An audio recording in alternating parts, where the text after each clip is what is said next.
Jadi amalan pertama pasca salat, Assalamualaikum warahmatullah, Assalamualaikum warahmatullah. Anda mau lengkapi sampai wabarakatuh boleh, gitu kan? Anda mau Assalamualaikum sampai situ boleh. Jadi boleh singkat Assalamualaikum, boleh.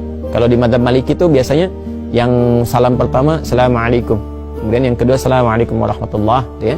Kalau Anda mau Assalamualaikum warahmatullah boleh, sampai wabarakatuh juga boleh, gitu ya. Itu luas sekali babnya, sudah saya terangkan di bab fikih salat yang lalu. Lalu setelah itu apa amalannya? Sejenak, ya, kemudian langsung kita beristighfar kepada Allah 3 kali, ya, 3 kali. Yang paling singkat, yang paling pendek tadi dikonfirmasi di syarah, gitu kan? Bagaimana bacaannya? Maka Nabi pernah menyontohkan yang paling singkatnya Astagfirullah, Astagfirullah, Astagfirullah. Itu yang paling singkatnya. Jadi kalau kita selesai sholat, ya kan, dah salam, kemudian kita istighfar Astagfirullah, Astagfirullah, Astagfirullah. Kalau kita mau misalnya lengkapi juga, ya, dengan mau panjangkan misalnya boleh Astagfirullahaladzim, Astagfirullahaladzim, Astagfirullahaladzim. Nanti ada terusannya tuh, Alladzi la ilaha illa huwal hayyul qayyum wa atubu ilaih. Boleh, ya. Jadi kalau misalnya buru-buru, ya, harus segera berangkat dan sebagainya, silahkan. Mau sambil berdiri istighfar Astagfirullah, Astagfirullah, Astagfirullah 3 kali, ya. Baik, ini menarik. Kenapa istighfar? Kenapa bukan langsung tasbih subhanallah, ya kan? Tahmid, alhamdulillah, Allahu akbar. Kenapa istighfar dimulai? Masih ingat teman-teman? Ya, kalau kita sambungkan ke awal tadi, idealnya dan seharusnya saat sholat itu kan terhubung dengan Allah, kan? Saat sholat itu harusnya khusyuk, kan? Terhubung dengan Allah, nyambung kita. Tapi ada bagian-bagian dalam sholat yang kadang-kadang nggak terhubung dengan Allah. Bahkan dimulai dari takbir pun kadang-kadang sudah nggak nyambung, ya, tahu-tahu udah waladolin, gitu kan. Padahal tadinya baru takbir tuh, ya, tahu-tahu baru sadar udah waladolin, kan, amin tuh, ya. Nah, itu sesuatu yang kurang dan akan dilengkapi. Maka ketika akan melengkapi, adab pertama kita minta ampun dulu sama Allah. Seakan-akan kita mengatakan begini, ya Allah, ampuni hamba yang seharusnya tadi dalam sholat, ya, hamba bisa maksimal terhubung denganmu, tapi ada bagian-bagian tertentu yang kurang maksimal. Maka sebagai adab kita istighfar, Astagfirullah, ya Allah saya minta ampun, ya Allah saya minta ampun. Ini kaitan dengan sholatnya, ya, ini kaitan dengan sholatnya. Ini bagian yang pertama. Baik, yang kedua ada kaitan juga nanti dengan pembuka kedoa. Pembuka kedoa, karena doa ini doa yang terbaik itu salah satunya adalah doa yang dimulai dengan istighfar. Doa yang dimulai dengan istighfar. Karena doa itu spiritnya begini, doa itu kan permohonan yang paling suci, bersih. Nah, akan sampainya kepada Allah yang maha suci. Sedangkan sifat Allah dalam menerima doa disebutkan oleh Nabi, Innallaha tayyibun la yaqbalu illa tayyiba. Allah itu maha baik, maha suci, tidak menerima kecuali yang baik-baik saja. Ya, maka permohonan yang baik itu akan sampai kepada Allah yang maha baik jika hatinya baik dan jika dirinya baik. Makanya ada orang-orang yang ketika bermohon kepada Allah, dicontohkan oleh Nabi, dulu ada orang-orang, Nabi, saya katakan langsung hadis Nabi saja, ya. Qala Rasulullah sallallahu alaihi wasallam bima ma'na atau kama qala Rasulullah sallallahu alaihi wasallam, thumma dzakara ar-rajula ash'atha aghdara yutilu as-safara, kan?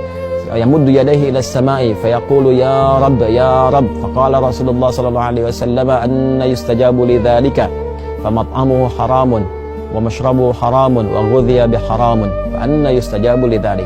Nabi mengisahkan seorang lelaki yang menempuh perjalanan panjang yang diniatkan untuk menaati Allah, itu berpotensi mengabulkan doa. Makanya kalau sedang safar banyak berdoa. Safar ke yang baik-baik, ya, bukan safar ke tempat-tempat gak jelas, kan? Kemudian setelah itu sampai di situ dia mengangkat tangannya. Orang yang mengangkat tangan untuk berdoa, kata Nabi, Innallaha hayyun karibun. Sungguh Allah itu sangat maha mulia dan sangat maha memahami, ya, keadaan hambanya. Ya, maka ketika hambanya mengangkat tangannya, sulit, ya, untuk tidak terkabul doanya. Cepat bagi Allah mengabulkan doa. Demikian terjemah bebasnya kurang lebih seperti itu. Kemudian dia berkata, ya Rabb, ya Rabb, memohon dengan al-asma'ul husna.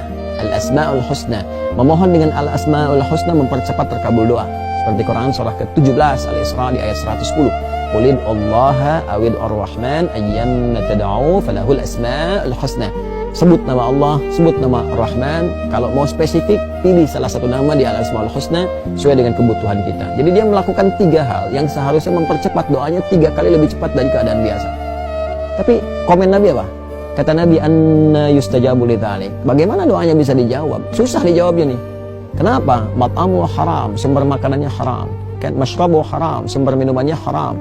Ya, kemudian juga maaf, malbasu haram, pakaiannya haram, wa ghudhiya bi haramin, dan perangkat hidupnya haram. Anna yustajabu lidzalik. Jadi yang haram-haram yang bisa bersumber dari maksiat, dari kesalahan, itu menutup, kadang-kadang jadi hijab. Ya, semakin tinggi, semakin kuat pekerjaan haramnya, semakin tebal penutupnya. Ya, semakin tebal penutupnya. Tapi kalau haram-haram dosa-dosanya misalnya kecil-kecil, tipis tuh sekatnya. Ya, kalau tipis kan cahaya masih bisa tembus kan. Tapi kalau tebal kan mantul. Itu ilustrasinya begitu. Ya, sedangkan Allah kan pemberi cahaya, nurun ala nur. Ya, ini cahayanya nggak bisa nyampe tuh kalau Allah berikan, nggak bisa tembus ke kita karena hatinya bermaksiat. Maka untuk membuka itu dengan istighfar. Astagfirullah, astagfirullah, astagfirullah. Makanya kalau orang rajin istighfar tuh, dulu saya pernah ceritakan kan, dan viral juga kisah ini ya, di berbagai kesempatan. Orang rajin istighfar itu kadang-kadang belum minta, Allah sudah kabulkan.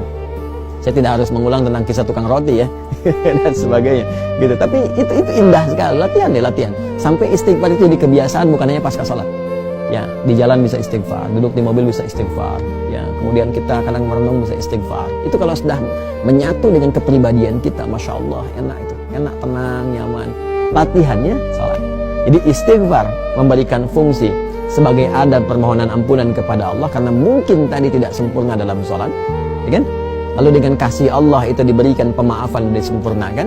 Lalu yang kedua, pembuka untuk menyampaikan permohonan dalam doa kepada Allah yang barangkali karena kondisi tidak terkoneksi tadi, ya, belum mampu, ya, kita menyampaikannya sehingga tidak terjawab dengan maksimal, ya kan? Ya, karena itulah setelah sholat kita beristighfar, pembuka itu dicerahkan dulu hatinya, ditenangkan, lalu memohon. Makanya orang kalau udah istighfar, mintanya itu, apalagi kalau air matanya mengalir, doanya lebih khusyuk dipanjatkan dibandingkan dengan langsung berdoa begitu saja. Gak percaya silahkan Anda cek tuh. Ya, ingat dosanya apa, ininya apa, ngalir air mata, minta itu seketika itu cepat sentuhannya ke jiwa. Nah, karena itu nanti bab doanya terletaknya itu setelah itu. Setelah istighfar itu nanti ada doa pembuka dulu, ya. Karena itulah setelah Anda berdoa, ya kan? Setelah Anda istighfar, ya kita istighfar, astagfirullah, astagfirullah. Kalau mau dilengkapi silakan, astagfirullahaladzim, astagfirullahaladzim, astagfirullahaladzim. Kalau astagfirullah itu yang paling pendek ya. Memahami jangan begini. Nabi kan katakannya astagfirullah, jadi harus begitu, tidak. Hadis yang lain banyak juga, satukan ke situ, ini baru satu hadis. Ya, dan astagfirullah kalimatnya itu syarah hadisnya.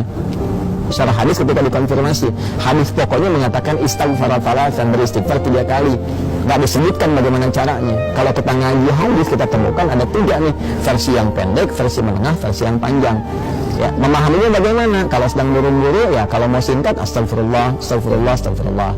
Kalau sedang agak santai, astagfirullahaladzim, astagfirullahaladzim. Kalau mau lebih panjang lagi, lebih santai lagi, astagfirullahaladzim. Alladzi la ilaha illa huwal hayyul qayyum wa atubu ilaih. Gitu kan?